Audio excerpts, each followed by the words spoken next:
Welcome, y'all.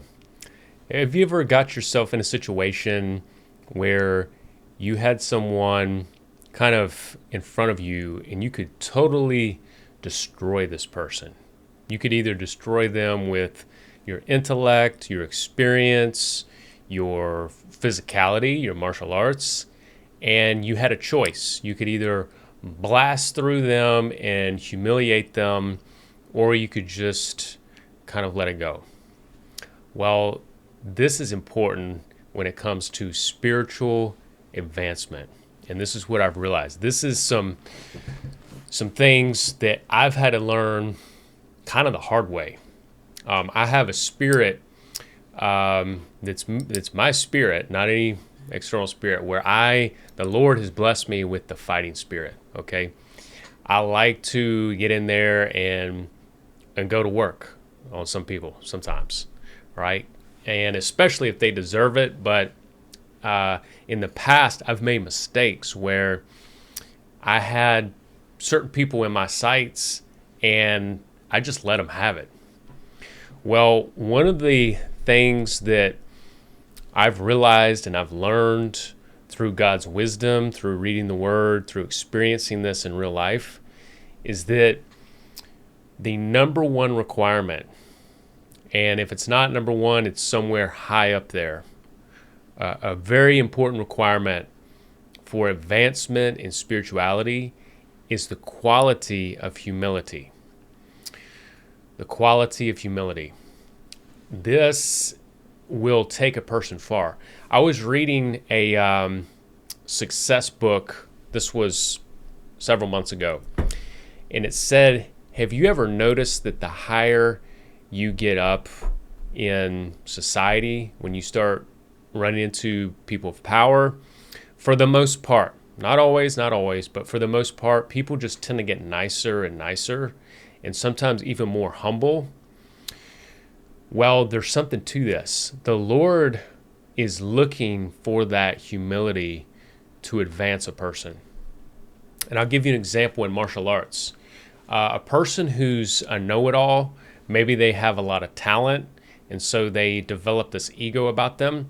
That'll take them so far, but eventually they'll run into somebody that they just can't get past. And at that point, unless they humble themselves and go under a master who's been far beyond them, they'll stay at that level. It's the same thing with spirituality. You can take yourself so far, but you'll reach a point where you have to humble yourself to gain more advancement in life. Here's another stumbling block. And it says this, I believe it's in the book of Sirach. It's in one of the apocryphal texts. I think it's Sirach, but it says, there is one who will humble themselves to gain favor, and then when they gain that favor, then they'll turn. Right? So they're using it as a means to an end. That, again, leads to destruction. And it's a corruption of heart. They're just using that humility to get ahead.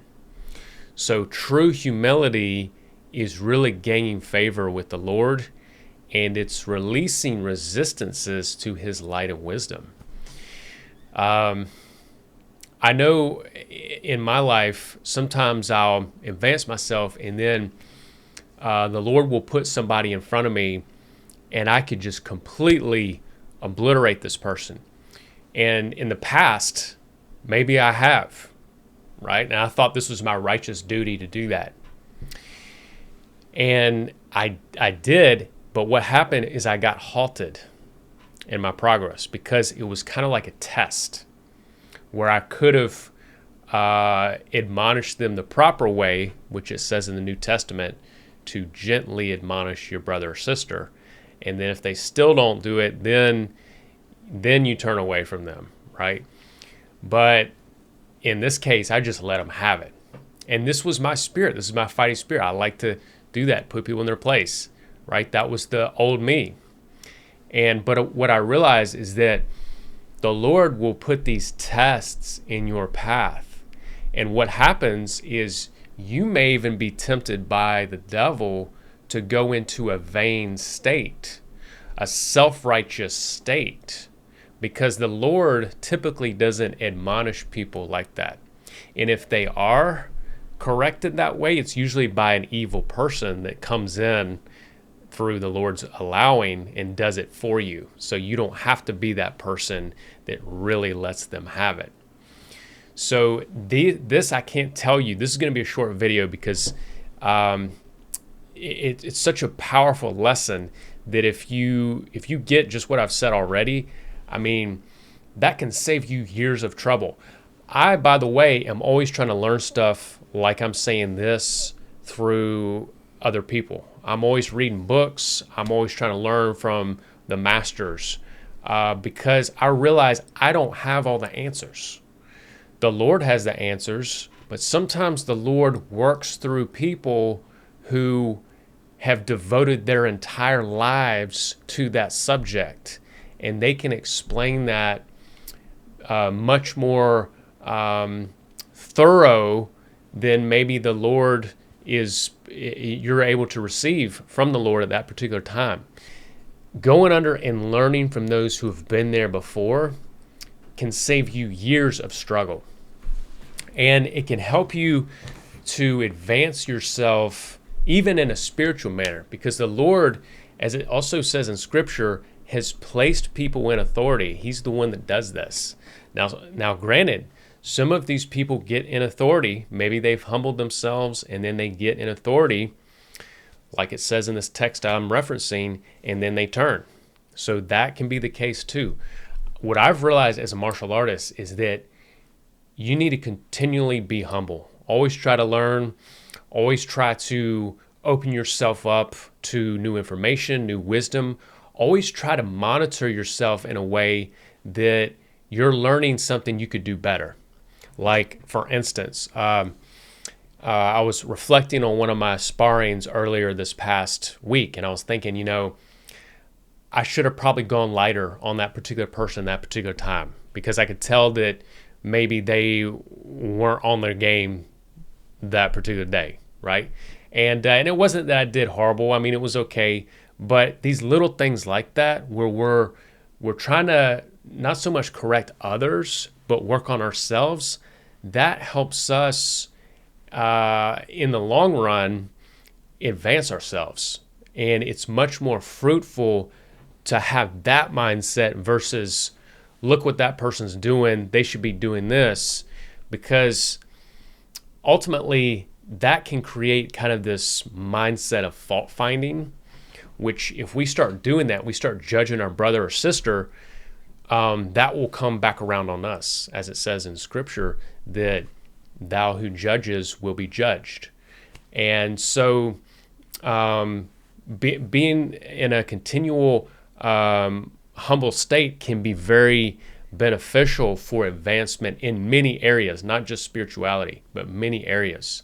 And also be aware of this, that the devil, specifically Satan, is the one of pride. That was his main sin, of pride. When he got into heaven, when he was advanced all the way up into a high-ranking angel, that's when he started going against God and thinking he was God, and then he got cast down into hell. And so when that spirit comes in and tries to tempt you, maybe you've been promoted, and you see this a lot with celebrities, where they've been promoted into millionaire status and their record labels go off the chain, and they're just making all kinds of money and all kinds of, they have all kinds of influence, and they're getting radio shows. Sometimes that's when they start spiraling downhill, because it's so much, they're being tempted by the devil, and they may take the bait, and when they do that, that's when things start to fall apart. So we need to continue to meditate on humility even when we're advanced in the Lord, and that's super, super, I think that can be very, very beneficial for anyone to meditate on humility. So that's my message here today. Let me know what you think in the comments below. Do you find these temptations coming in whenever you're advanced yourself? And what's been your experience with this subject? Thank you again. See you next time.